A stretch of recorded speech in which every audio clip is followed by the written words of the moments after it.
On March 28, 1942, a Royal Navy destroyer, HMS Campbeltown, packed with 4.5 tons of high explosives and disguised as a German vessel, rammed into the gates of the Normandie dry dock in Saint-Nazaire, France. This was not a desperate act of a crippled ship, but the precise, violent execution of Operation Chariot, a commando raid designed to cripple the only dry dock on the Atlantic coast capable of servicing Hitler's most feared naval weapon, the battleship Tirpitz. The strategic necessity was absolute. The 42 900-ton Tirpitz, sister ship to the Bismarck, was a sword of Damocles hanging over the vital Allied convoys. Based in Norwegian fjords, she tied down multiple British capital ships. Her only potential repair facility outside Germany was the massive Normandie dock, a 1,148-foot-long concrete and steel marvel captured intact in 1940.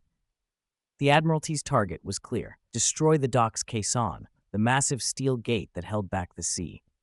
Conventional bombing had failed. The solution was a naval battering ram. The raiding force was a flotilla of sheer audacity. The centerpiece was the Campbeltown, an old, four-funneled U.S.-built destroyer transferred to Britain in 1940. Her superstructure was cut down and reshaped to resemble a German Mu-class torpedo boat. Her forward fuel tanks were filled with a concrete-encased charge of 24 Mark VII depth charges, totaling 4.5 tons of Amatol explosive set on delayed-action fuses.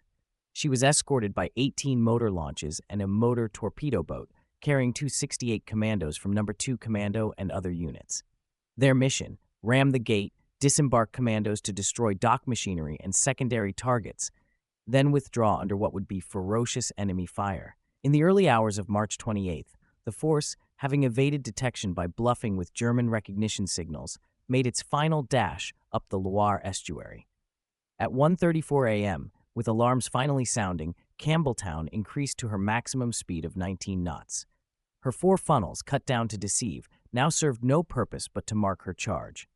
German shore batteries, including 20mm and 40mm flak guns, opened fire.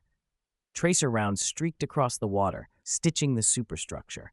Men fell on her decks and on the following small craft, yet her course held true.